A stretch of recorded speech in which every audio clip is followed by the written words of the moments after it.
இன்றைக்கி பசங்க லஞ்சுக்கு உளுந்தம்பருப்பு கடையில் அப்புறமா காலிஃப்ளவர் தான் செஞ்சேன். உளுந்தம்பருப்பு எவ்வளவுக்கு எவ்வளவு நம்ம சேர்க்குறோமோ அவ்வளவுக்கு அவ்வளவு நமக்கு நல்லது. அதுவும் நம்ம வீட்டு பொம்பளை பிள்ளைங்களுக்கு ரொம்பவே நல்லது. பசங்க நம்ம கண்ட்ரோலில் இருக்க வரைக்கும் தான் நம்ம கொடுக்குற சாப்பாடை சாப்பிடுவாங்க. ஸோ வாரத்தில் எப்படியும் 2 நாளாவது உளுந்தம்பருப்பு கடையில், மாதத்தில் 2 நாள் உளுந்தங்களி செஞ்சுடுவேன்.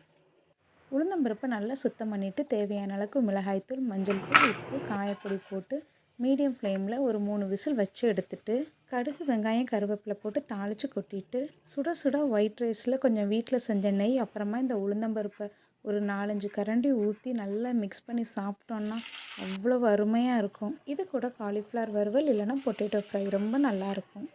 தம்பிங்க இதை எப்போ கொடுத்தாலும் சாப்பிடுவாங்க. ஆனால் என்னோடய பாப்பாவுக்கு இது உள்ளே போகவே போகாது. ஆனால் நான் ஸ்கூல் லஞ்சுக்கு உளுந்தம்பருப்பு கூட கொஞ்சம் புளிக்குழம்பும் சேர்த்து நல்லா கலந்து கொடுத்துருவேன். வேறு வழி இல்லாமல் பசியில் பாப்பாவும் சாப்பிட்ருவா.